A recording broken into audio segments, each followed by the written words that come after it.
Let's take a look at some worldly, godless, antichrist philosophies of today that are now being propagated 24/7 and enslave our society and unfortunately well-meaning Christians. Let me give you a couple examples.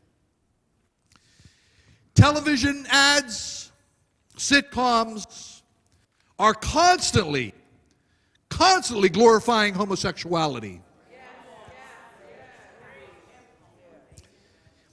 You have ads now, two men holding hands together and snuggling, embracing in a passionate kiss, right on your TV. Even 10 years ago, you would have not seen something like that.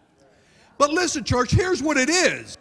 It's an attempt to normalize sodomy. I did not mince my word there. It's sodomy. That's what the Bible calls it.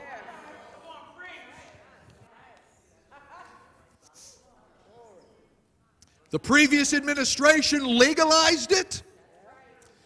The world's philosophy says that it's fine. They come up with the excuse, well, I was just born that way, which is a lie from the pit of hell. There is no homosexual gene. Did somebody hear that? Do you know if they found me on some mountaintop, my skeletal remains, years after I had passed away, from my very skeletal remains, they could determine my race, they could determine my height, national origin, even my gender, all through the sciences. However, they would not be able to find anything scientifically that would determine if somebody was a homosexual.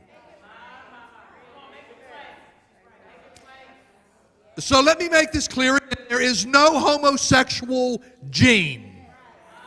It is simply a choice of a sinful lifestyle, period, end of story.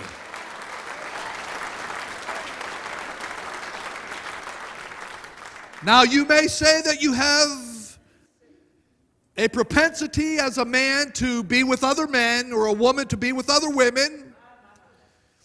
And you might proclaim that you were born that way. In one sense, listen, that is true because you were born with a sinful nature just like all of us. But the reason, or because that we are born that way, is the whole reason why we need to be born again.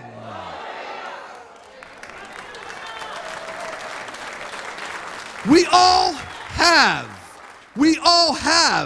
the Adam gene, if you will.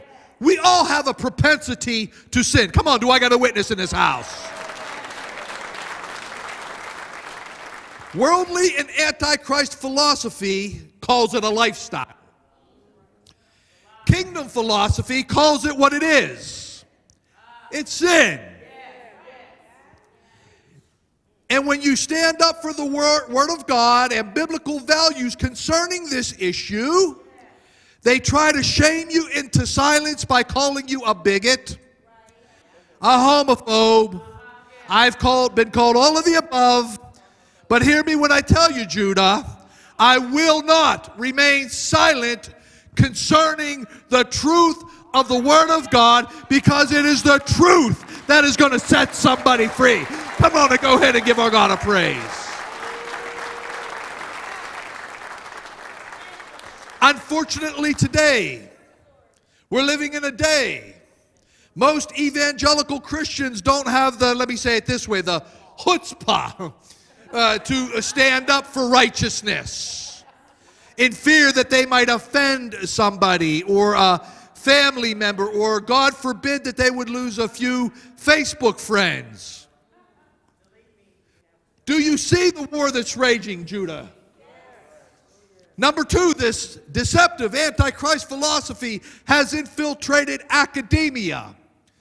From the primary schools all the way through the most prestigious universities in our land. Hitler said, if you let me control the school system, I will control the nation. It's happening, saints of God. School is no longer a place of learning, it's a place of indoctrination. Listen up, Christian parents. You better be teaching your children a biblical worldview, because they sure enough won't receive that in a public school system.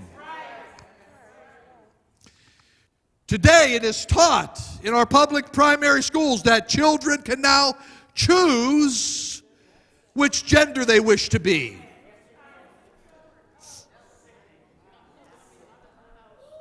And you can't even use pronouns such as he or she, because you might offend somebody who wants to be identified differently. We're talking about deceptive, antichrist philosophies. Listen, and many politicians are pushing this agenda. Pay attention, church. So the question is, are you being taken captive through hollow and deceptive philosophy, which depends on the evil forces of this world rather than on Jesus Christ? Listen, church, it's not going on in just some third world country across the ocean somewhere, across the world somewhere. This is going right here under our nose in our very children's school district. It's going on.